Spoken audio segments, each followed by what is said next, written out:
Welcome to our interview today. My name is Marianne Kannengiese, and here with me is Dr. Shelly Sharma from Mumbai in India.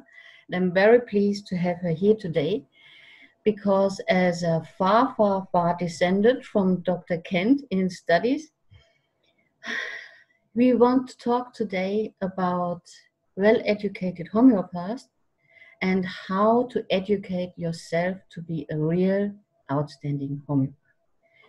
Welcome, Shelly. I'm very pleased to have you here. Could you please introduce yourself to our community because not everybody might know you.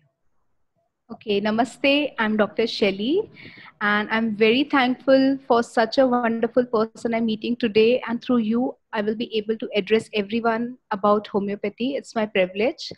I'm Dr. Shelly, and I'm from Mumbai, India.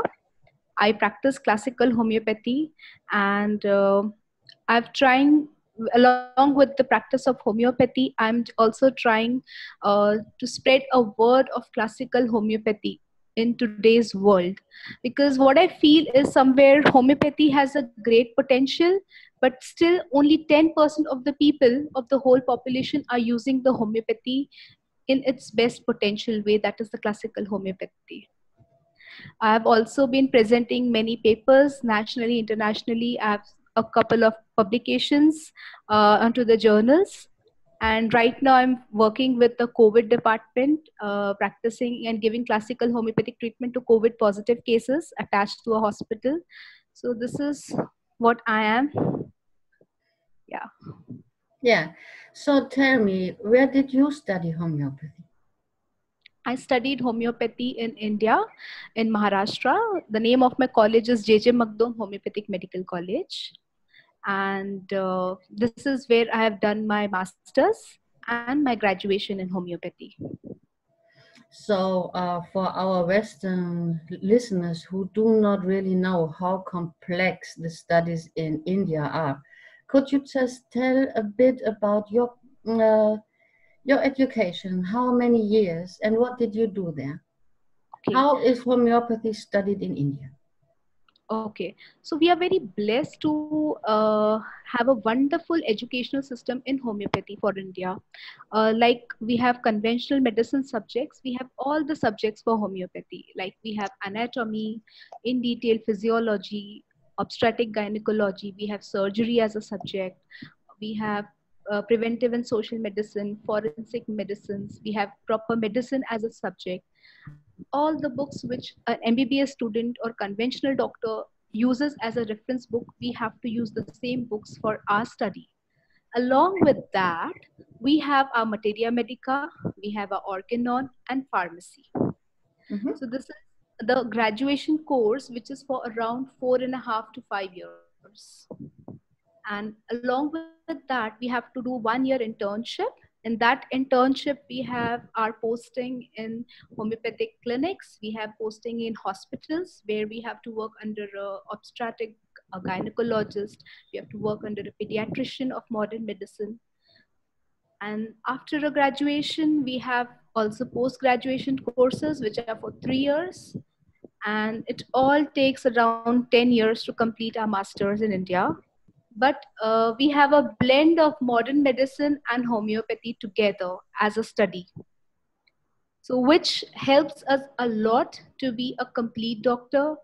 We can understand a human anatomy, physiology, pathology in a very better way. We can understand homeopathy in much better way after we study all the subjects in India. This is a absolutely great concept, and I wish we would have something like that in Europe, because yes, eventually we don't have the success you have because we don't have the education. Correct. So which masters did you study during your time? I've done masters in organon. Mm-hmm. So when we do masters in a subject like organon, first year we have again subjects like pathology, anatomy, physiology. We have medicine, mm-hmm, and organon, some parts of repertory and materia medica. And in second year of masters, which is a 1.5 years, we are specifically focused on our subject. So for me, my subject was organon. So I've done my master's in organon. Wow, the organon isn't even it's not easy to read that book in German. How must it be in your language? We have it in English, and trust me, every time I read organon, I understand a new thing, what Hahnemann has to say. It is such a deep book. I understand why we call it as a Bible, because you open any aphorism, you open any page, it will give you a practical message on prescription. Yes. It's was how it was to me too. You just open it, look at something, and you wonder why you didn't read that before. Correct. It's an interesting point of view. Which was the paragraph which was the most astounding for you in the organon? For me, the most astounding paragraph I can say is, I think every aphorism is very astonishing, but I can say I like first and second paragraph and third the most. Because Okay. in first aphorism, Hahnemann clearly says what is the mission of a homeopathic doctor. Like his mission is not to spread homeopathy. His mission is not to preach homeopathy, but his mission is to treat every patient with homeopathy. As it is termed, is after following the organon, whatever instructions I have given, when you follow those instructions, then you will be able to restore the sick to health and to cure, as it is termed. So that paragraph, then the second aphorism speaks about how a homeopath cures. He cures a very violent disease in a most gentle way, but in a most rapid way. This is one of the most beautiful thing a homeopathic doctor can do. He can fight an aggressive disease in the most gentler, but in the most rapid way. Yes, I remember a sepsis I had. Yes. And I was saved by homeopathy. And it only took 3 days. It was a miracle. Yes. And the third aphorism of Organon says, we are preserver of health. Means if we follow Hahnemann's homeopathy, if we follow our Organon, we can prevent so many diseases in future by not suppressing the disease, but just preserving the health of the patient. So I believe they are the core of what a classical homeopath will be doing. Interesting. Yes, and I can understand it. I can understand it. So when we are talking about prophylaxis with homeopathy and preventing disease in the future, I talked to Dr. Mita Nilani, and she said she treats women during pregnancy so that the child already is born healed instead of being traumatized by the story of the mother. Okay. How do you do it? How do you think of healing before any disease might happen? See, I will not say healing can happen before any disease, but homeopathy is based on symptoms totality of a diseased person, right? We cannot treat a person who is healthy. Homeopathy is meant to treat diseased people, right? Yeah, right. Till we don't have the symptoms of the patient, we cannot arrive to the constitution of a patient. So maybe a person who is in healthy state may look like a pulsatilla, but once he gets sick, he may become like nux vomica. He may become very irritable. He may become very angry. He might be chilly. He might be very dominating. So there's no point in giving pulsatilla when he's healthy, right? So in my opinion, prevention of diseases, see, we are carrying so many predispositions, right? Genetic predispositions, or we can encounter any virus or bacteria, we may fall sick. So with classical homeopathy, if a person is taking from a long term, he is avoiding chemical medicines. So this avoidance of chemical medicines can prevent many diseases which the chemical medicines can cause. So this way he can prevent many diseases in future which a person may get after he consumes chemical remedies or he suppresses his disease.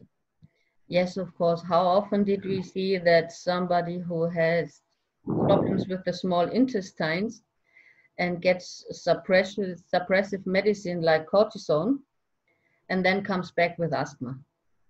Exactly. Also, I would like to add that many times improper or classical homeopathy also suppresses and cause a very bad disease. Like I remember one of my close friend, he was just 30. He had eczema.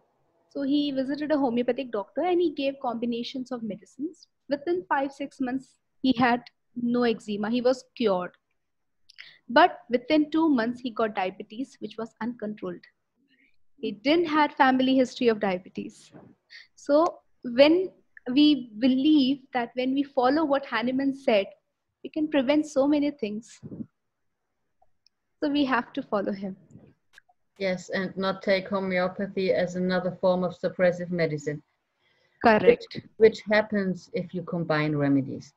Correct. It can happen, definitely.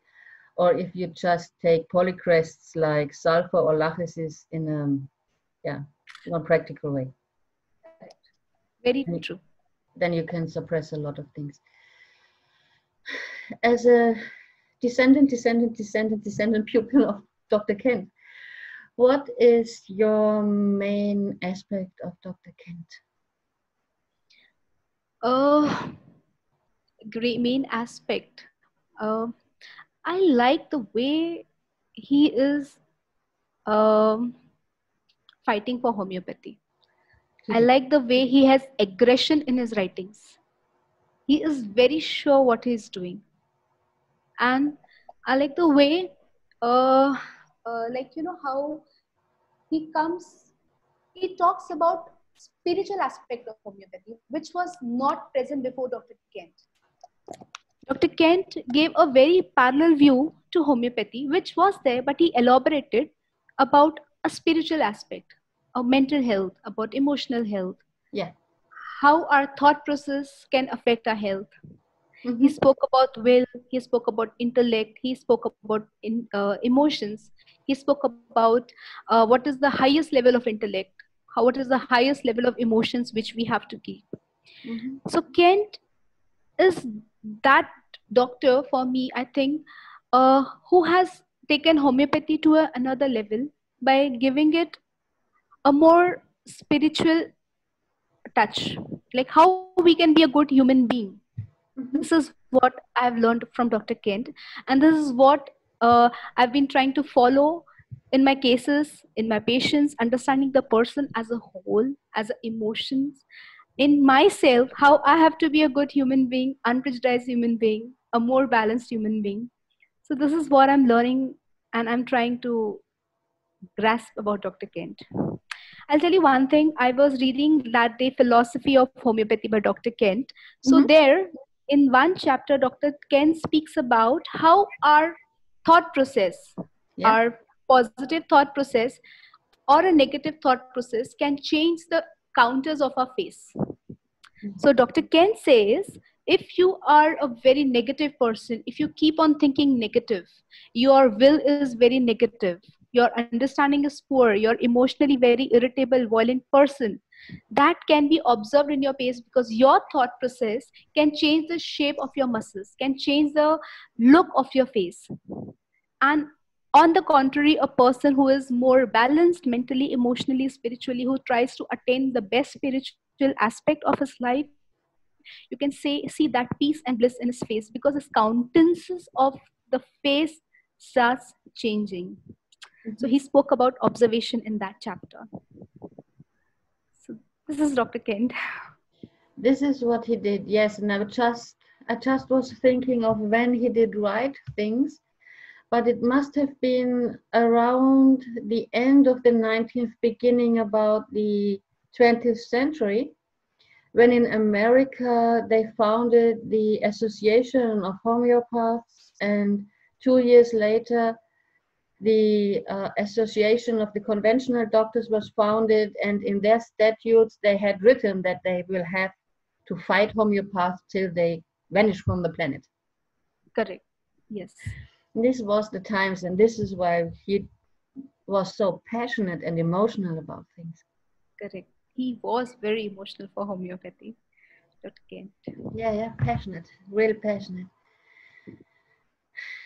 These are those people who I would like to have met. Yes. Konstantin Hering, Yeah. Kent. Correct. Would have been nice to chat with them, sit on the table, Yes. talk about the experiment with lachesis. Yes. Very true. Very true. These were really true people who did work for homeopathy without any condition. It just worked. Yes, they sacrificed his body. Yes. I think they were born for people. These people were born for humanity. So they could do such a good work. And today, after learning what they have done, we are trying to save so many people. Yes, and it's our heritage that we have to care for it and see that homeopathy stays as a medical method on this planet, and that everybody who wants can get access to it. So if somebody is interested to learn about homeopathy, would you recommend to go to a country like India to really study it? See, if anyone is interested to learn homeopathy, what I believe is to whomsoever you are, yeah, India will be one of the very good country to study homeopathy, but unfortunately, you know, here also in India, there are two sections of people. Some people are practicing very classical homeopathy, and some people are still not practicing classical homeopathy. Like this pattern has been coming from Dr. Hahnemann's time. So for me, I was very fortunate to have a wonderful teacher in my life. Apart from my college, he was not my college teacher, but he was my guru who used to have a private practice, and I have joined his clinic. And this is where I have learned the best classical homeopathy. Like whatever I had learned in my books, whatever I had read, I could see the practical things with my teacher under whom I have learned. So the most important part is to hunt for a good teacher under whom you can learn homeopathy, who can understand homeopathy. And how do you judge whether the teacher is right or wrong? Through this book, whether he follows this or not, Organon of Medicine. I see you used it So very my well, teacher that used book. to follow. My students see I'm following it. So my students see I'm following. I saw my teacher following. So hunt for a person who follows this. Okay, this is one method of doing it. And you told me you have been to Alonissos and attended the school of Georgos Vitulkas. Yes. And how was it in comparison to your studies in India? Well, I had done my diploma online course here in India when I was in my 4th year of medical college. And yes, it was an eye-opening lecture because in his online course, I could understand some deeper aspects of homeopathy. Like we had a comprehensive study of homeopathy in our college. We had all the books. We had open access to patients, but there were certain subtle things, more deeper, comprehensive understanding of homeopathy. I That was an eye opener thing for me. Like like I think Dr. Vitalka sir is a person who thinks ahead of time. He is a man who is a visionary. It's After Kent, visionary. I believe I respect him the most He would because like to hear that. no, everyone, I'll tell you, everyone respects him because his work, his genuineness speaks about him. Yes, So, when I met him, he was the typical Greek patriarch with okay. the attitude of a typical Greek patriarch, and just looking at a baby who had meningitis. Uh-huh.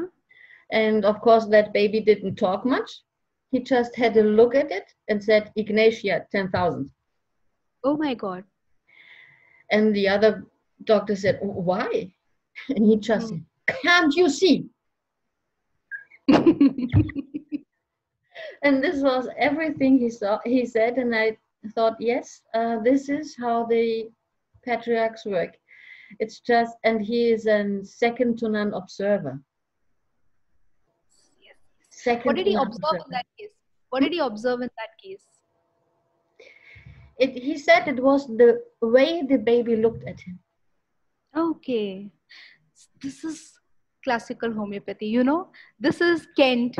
This is what it has been coming down. This is what I've learned with my teacher, with I'm doing in my cases. I speaks a lot. This is Mhm. the truth. We can differentiate. Yes, we We can can. differentiate about that, but he always said the soul is looking through the eyes, and in Okay. those eyes he did see all the sadness and all the injury, and probably did see what the mother experienced, Uh-huh. and therefore the baby did get ignatia and was cured within days. Yes. Baby that was to die, nobody could help. Yes. Right. He is master prescriber. And I just remember him and this gesture. Can't you see? Did you enjoy the lessons in Alonisos? You have been there, you said?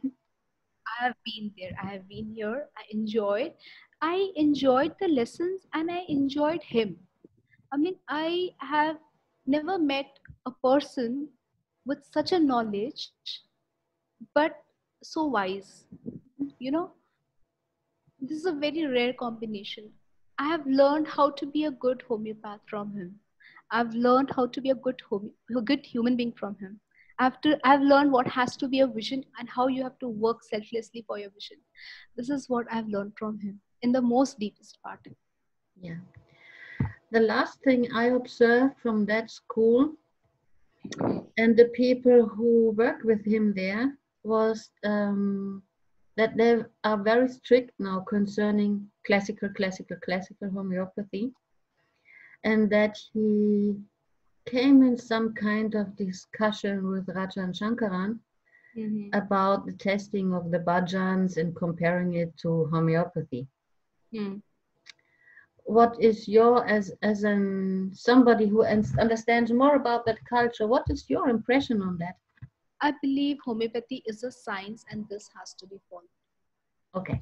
This is more scientific. This, see, whenever, yeah, I do not know about how bhajans can treat, but what I believe is homeopathy is a science, and when we treat it as a science, um we can give it a more scientific base. Mm-hmm. You Hmm. think that other countries in the world can offer some good studies in homeopathy, or do we have to go to India if we really want to learn Yeah, if you really want to learn, you can come to India, because here in India, you can get to learn homeopathy from anatomy, physiology, gynecology, everything, and along with the subject homeopathy. But again, the question arises, will you be allowed to practice in your country? That's another question. it? Yeah, but Because we maybe. are in our college, when we study from India, we are supposed to practice in India. Mm-hmm. So that's the thing. But I believe there has to be colleges, at least in a country, one college which has a very good comprehensive study of homeopathy with modern medicines. The best thing I know in Europe is the school Dr. Mohinder Singh did found Okay, in Switzerland. okay, But again, this is somehow Indian homeopathy. correct. So we are back to the same topic. It's just some kind of nearly as close as possible Indian college that we can do in Europe, in Switzerland. But I can't think of any education that resembles that in Europe. Next best thing is going to Alonisos and do the studies there in the international college, Hmm, true. or just follow. a master, as you said, as long as it is possible, and Yes. just learn from that master and try to master get skills yourself. And as far as I conceive it, homeopathy is an art. So everybody who practices it does it with its own hands, his own perception, his own context, and it stays a healing art. And some is a master and some is not. Yes. Homeopathy is a combination of science and art. Science is because it has a formula, it has some fixed principles. And how to apply that formula and fixed principle is art. Mm-hmm. So, homeopathy has to be learned from both the aspects. If Yeah. you are good with your science, you develop your art. But if we just run behind art and leave the science, No, it's not possible. it's not possible. But then again, there's a limit to learning, and from there art starts. And Yes. some can go for it, and some just can't. So, what would you say? How many years of practice does a homeopath need till you really can call him a homeopath? Well, after your college, it's for me. I've completed 10 years of my practice since my MD, and still I feel I'm a student of homeopathy. Still, I feel I need to understand the remedies in a more deeper aspect. But yes, the prescriptions have refined a lot. Like today, remedies like dull camera, remedies like podophyllum, I'm giving on the level of mind. Like studying so many cases of dull camera, I've been able to have my own prescription and observation for the mentals of a dull camera patient or a podophyllum patient, and which is working miraculously. But still, the study goes on. You can never say you are done with your studies. In homeopathy, I believe so. No, it's a wide field to study. So, the best thing obviously is if we directly hit the similimum, but it doesn't happen in every case. Yeah, it's okay, but your intentions has to be correct. You have to give your 100%. But if you're unintentionally giving the wrong remedy without doing a good study or giving combinations is wrong. But if you are unintentionally, if your intentions are good, you have a good study of your homeopathy, you're following the principles, it's okay to be here and there. You can How study often, more. yeah, how often would you say that it is really possible to hit the similimum? See, it again depends upon how deep you have tried to study a case. My teacher says, my guru, and I'm trying to do that in my clinic. Till you don't understand a person's subconscious level, till you don't hit a person, till you don't know him, it is very difficult to find the remedy. Like for example, you said about Professor Vitalkas. He just looked at the patient's eye, the girl with meningitis. He had hit her soul. Yeah. He had touched her subconscious mind. It can be done any ways. It can be done by taking a case for an hour. It can be done in just 10 minutes. It can be just by looking at someone's eye. That's again your art and experience. But you can, definitely you can, because people are getting results, you can. You're saying something very interesting here, that you have to understand the person, the client, on a subconscious level. This is very deep understanding. Correct. This is very, very deep understanding down to the deepest pattern and belief system a person has. Correct. This is, I would say, the main delusion of the client, the error in perception. Maybe, yes. Maybe. How do you understand it? What are you interpreting in this, trying to understand the subconscious level of a person? Obviously, for me, I have a very good case taking. I try to go to a depth of case taking, like hunting in my case as to why he is suffering and what is his reaction. Like, for example, if a patient is weeping in your clinic, Mm-hmm. so it is not important to stop at weeping and take a rubric as weeping. We have to understand more deeper why she's weeping and how she's weeping. So the remedy and her subconscious mind speaks there. If someone is having anticipation, we have to understand why he's anticipated and how he's anticipating. Like aconite, the anticipation of rust stocks is very different to the anticipation of gelsemium. Mm-hmm. The gelsemium's anticipation is very different to that of argentum nitricum. All remedies have anticipation. So to understand a person, you have to know why. And how we understand why when we go to the past. How has his life been till today? What he has gone through in his life? What has his reactions been to whatever he has gone through in his life? So this again gives a sneak peek into his reactions, his mind, how it was building, whether he built a very constructive mind out of it or destructive mind. Yes. Another aspect which helps a lot is observations. Like it starts the moment your patient calls you, Mm-hmm. how he talks, what is the speed of his talking, what is the content of his speech, whether he's talking very fast, why he's talking fast. Is he a parcel? He's nervous, or is urgentum because he's anxious and anticipated. So the way patient talks, the way he enters your clinic, like there are suppose a patient who is very violent in your reception, and he's like, doctor, you have called me at 5 o'clock, it's 5:30, I'm still waiting, and he's getting anxious and anticipated, he's been getting violent. So as a doctor, I do not have to get angry. I have to take a rubric. He's very impatient, he's very violent, he's very angry, give him Naxomica. Okay. So this is That's it. how we have to understand patient at every aspect, how he sits, what is the position of his sitting, because these things speak about him. Mm-hmm. How he talks when he, I'll tell you a case. I had a case of hypothyroidism, a child of 8 years old.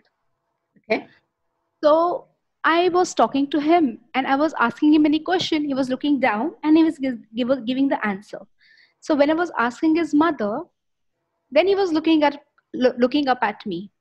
And whenever again I'm asking him the question, he was looking down and he was replying. And whenever I'm asking his mother, he was looking at me. This pattern was very continuous. And I was like, this is something special he's doing. And I went for the rubric. I got a rubric evading the look of a person when spoken to. And I had couple of remedies. So I considered that remedy into my totality, and I gave the child stramonium, and he was gradually cured of his thyroid and he was very well. So again, how the patient behaves, his body language, his observations, his uncompensated behavior matters a lot to understand him. Whenever the patient speaks without talking, without you provoking, when a patient speaks, that is his subconscious mind, his sudden reactions. Mm-hmm. So this is how we can get to know him.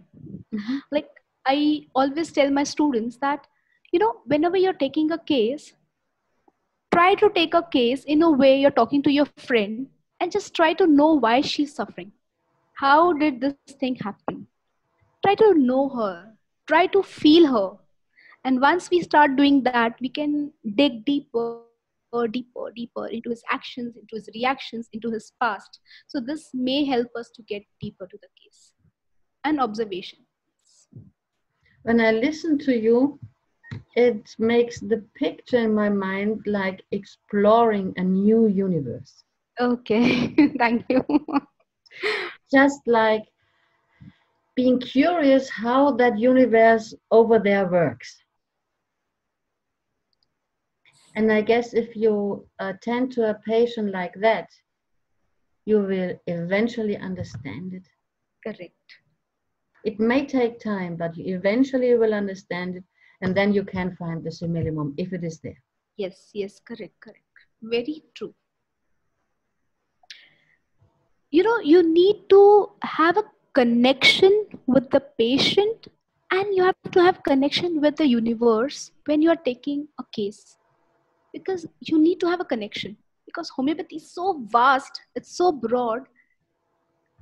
You need to just hit the right chord when you're taking a case. You need to be in present. So to make it a bit clearer for our clients who might be a client of you or another homeopathic doctor, it is all about connection, connecting to the homeopath. And you know that the homeopath is connected to the divine and gets inspired, and maybe gets inspired by other homeopaths, hopefully, and that it is a co-working process. You cannot leave it all on the shoulders of the homeopath.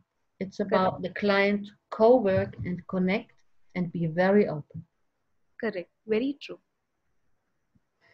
So what would you recommend to a client of an homeopathic doctor? What would you wish from that client? I wish from that client is be natural. Don't pretend in front of a doctor. Sometimes people are trying to show what they are not. Just try to be open. Just talk to your doctor, because he is not interested in you. He's just interested to find your remedy. He's just interested, how are you different from another person? Just speak to him whatever you can in details. Speak to those things which you feel are nonsense. It may make a great sense to a homeopathic doctor. Try to understand a homeopathic doctor. Just open up. Whatever the doctor asks you, just try to give your symptoms. Try to give your best of best symptoms to the doctor. This is what I can say.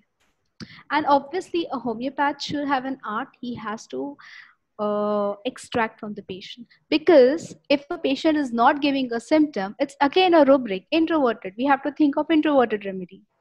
So we cannot, you know what, when I was a student in college, I always used to tell, I didn't get any symptoms from the patient, what to do, no symptoms. And gradually, as I develop into my practice, if the patient is not speaking anything, I'm finding it as a rubric and I'm using in my repertorization chart. If the patient is just telling in yes and no, do you feel hungry? Yes. Are you okay? No. Any other complaints? No. I'm taking it as a rubric, monosyllabic speech. Patient speaks in yes and no. Patient is introvert. Or I try to go more deeper. Why is he introvert? Is he timid? Is he shy? Is he secretive? That we can see again in his eyes, how his eyes are behaving when I'm asking him questions. So if the patient doesn't speak, that is again a rubric for us. That's again an entry to the remedy. I see, it's a Sherlock Holmes work. Yes, correct, exactly. We have and to therefore it's a lot of fun too. Yes. And even more fun if you solve the case. Yes, absolutely. Now, when I'm thinking of myself, I saw miracles happen. I broke my ankle. Okay. And, I'm a vet. And I don't trust too much in Western doctors. So I went into a horse clinic. I had the x-ray there because I very much trusted my colleague. And we had a look at it, and it was just a clear cut through one of the little bones in the ankle. And I was better with warm, and we saw the bleeding. And my homeopath prescribed Arnica 100,000. 3 days after, I walked again. Wow. This is homeopathy, right? This is homeopathy. It was more than a miracle to me. All the pain I had was maybe 24 hours. I didn't have a cast on it. I only had, how do you call it? The stripes you make. How is it called in taping? Taping. I only had taping on that ankle. The swelling went away within 36 hours. It was so amazing. Yeah. And when I think of one horse I treated, that horse had borreliosis. You know that Mm. disease you get when the ticks bite you, Correct. correct? That horse, poor horse, was allergic to antibiotics. That were Okay. came to me, and it was the first case actually with a horse proven having this disease. Mm-hmm. And he had to go with homeopathic remedies through the whole disease. He made it and was very glad that I could help him. The cure did take 4 weeks actually, Okay. till he got through every symptom. He lived a long time after. Mm-hmm. But I never had seen at that point such a very deep infection in an animal healed by homeopathy. Okay. I guess in your clinic you see that quite often and have seen it quite often. Very deep infections healed by homeopathy and maybe even COVID-19, as you told me. What was your experience with aggressive infections in and homeopathic treatment? Okay. Aggressive infections and homeopathy, they work very fast, faster than antibiotics, but you need to click the right remedy. Like I had presented a couple of my cases where I will just talk about a case where the child, his WBC counts were 23,000. Hmm. He had high grade fever, which was every 4 to 5 hours, and he had very bad chest, congested chest. Mhm. And we started the medicines for him. So the child, he came to the clinic, and in what such cases, he was very restless, he was very disobedient. Like whenever mom said you go to right, he used to go to left. Mother said don't sit on floor, you'll get fever, he used to sit on floor. And these were all the symptoms. And he was aspiring with coughing, he had cough which was aggravated by walking and all. I observed all the case symptoms and I gave him Merck salt 200 stat. And to my surprise, his WBC counts dropped down drastically. After every 2 days, I used to check his WBC counts. So on first day, it was around 23,000. On second day, on third day, it came to 11,000. Wow. On next 2 days, it came to 6,000. Very good. I believe it works drastically in such cases only if we click the right remedy. We cannot beat around the bush when we are treating such syphilitic cases, Mhm. which are very critical. We have to be more hitting the bullseye, Mhm. because we have to understand that recently I had my workshop in Germany. So there I had presented my research paper, and there were some questions like on pain, on cervical spondylitis. So people asked me like, what is the point of giving medicine when allopathic medicines can treat the pain? So I said that, see, homeopathy is far beyond allopathy. Allopathy is very sophisticated. I respect allopathy. I respect the mode of treatment. They are very good. But homeopathy is far ahead of it. Why? Because homeopathic medicines works at not controlling but breaking the tendency of the disease. Yeah. It breaks the vicious cycle of the disease. And when it is breaking the vicious cycle, it is doing it in the most gentler way. It is doing in the most natural way, which is again very helpful for that constitution in long run. So the child whom I had given the remedy Merck Sol, antibiotics would have controlled his fever. That's okay. It could have taken care of his fever. It would have come down, but it would have come down with a very bad suppression. Yeah. He would have taken so many chemical remedies.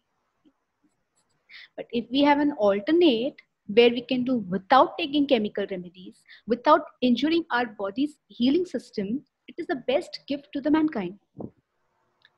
So homeopathy is very effective. Like there are so many ICU cases I do get an opportunity to treat when where they are suffering with severe uncontrolled infections, where antibiotics are no longer working for them. They are on ventilators, and I see medicines working miraculously, and they're coming out of the ICU in matter of 4 to 5 days. But the again thing is, we have to We can only do this thing if we follow the proper principles, the most classical way. Yeah. Then we can do everything. Yes, and this is why I think it's so unfortunate that the WHO did not go for homeopathic treatment in COVID-19. We could have avoided the lockdown, I think. Yes. But again, I have a question. Like many people do say that WHO did not go for homeopathy, but out of 100 homeopaths, how many of us are practicing classical homeopathy? Homeopathy can do, but Yeah, as you said, probably 9 out of 10 won't do classical homeopathy. They will just do some kind of homeopathy, and 10%, which means 1 out of 10, will do good classical homeopathy. And this is what Rogers van Zandvoort did point out, and is, yeah, not very happy about it.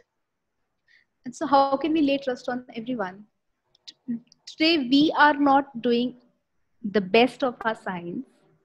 So if we are not getting an opportunity, we cannot crack. We have to become first the best. We have all to follow classical homeopathy. Then we can fight for our rights. Because if we get a permission, but as a homeopath, I'm not qualified to practice classical and I'm practicing combinations, I'll fail. Yeah, definitely.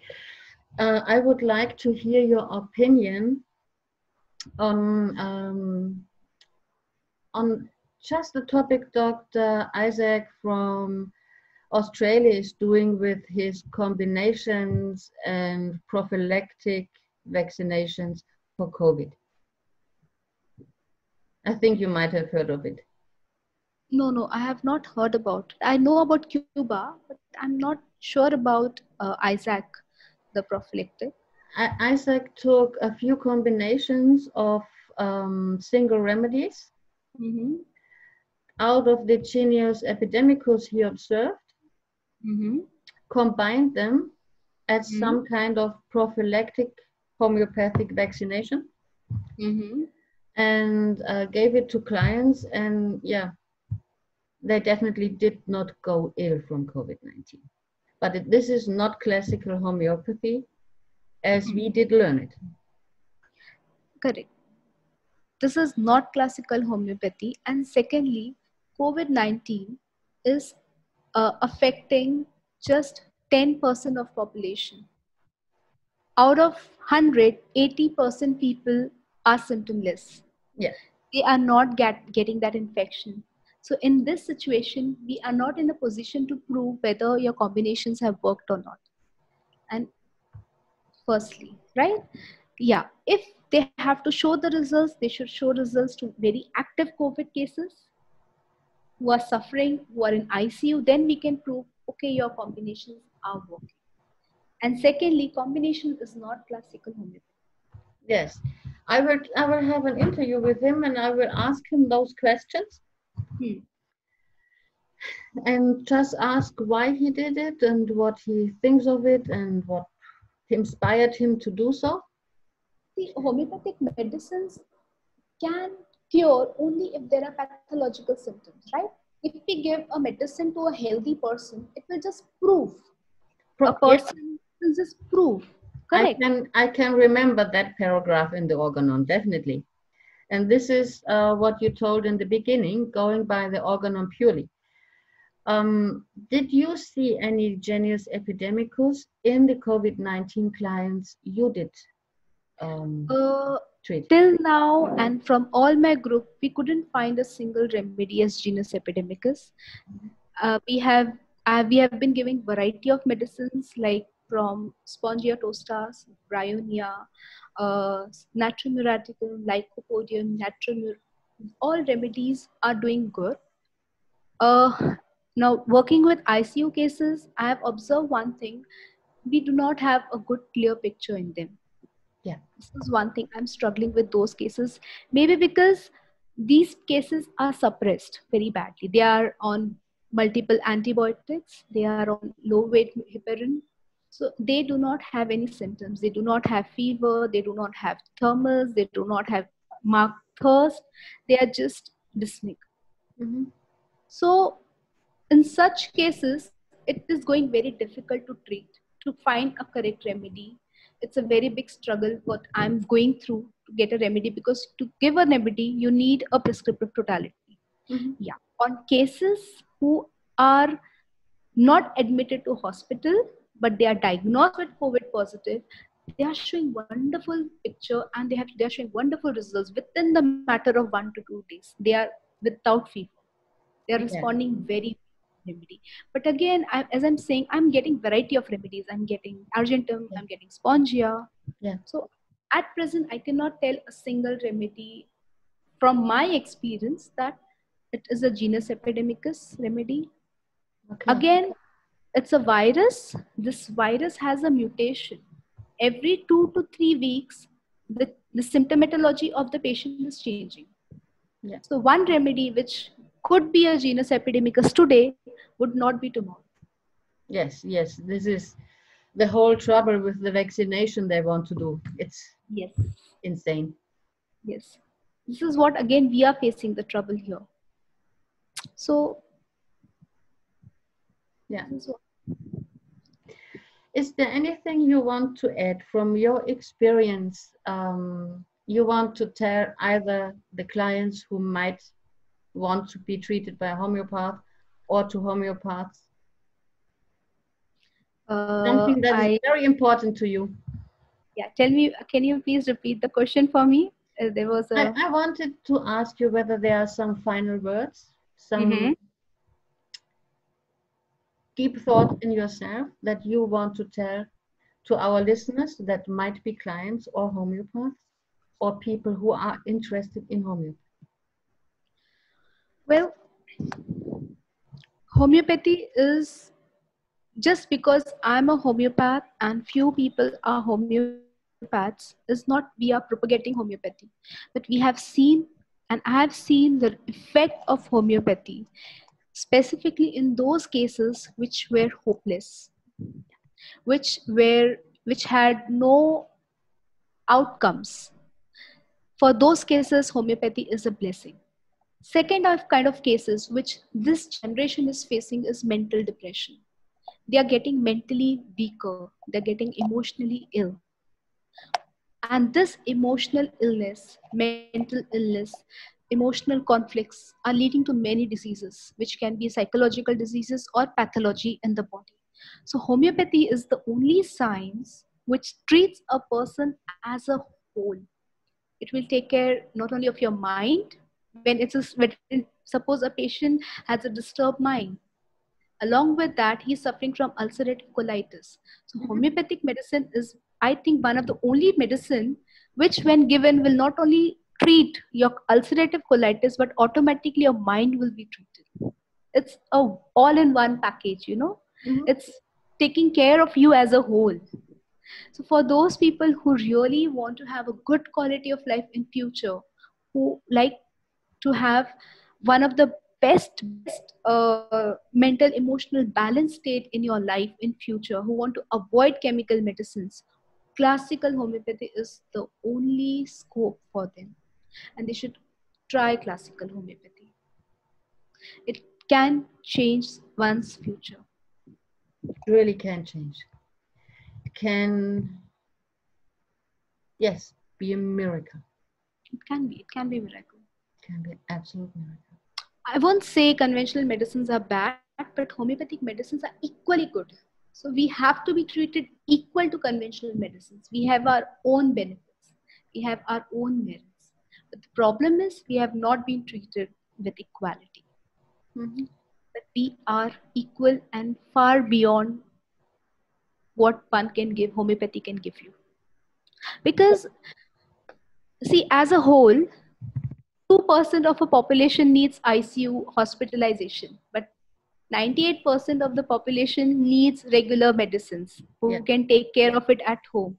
So why not to take homeopathy instead of conventional medicines and keep your health in much better way? Yes, definitely. Just have to find a qualified homeopath. Yes, correct.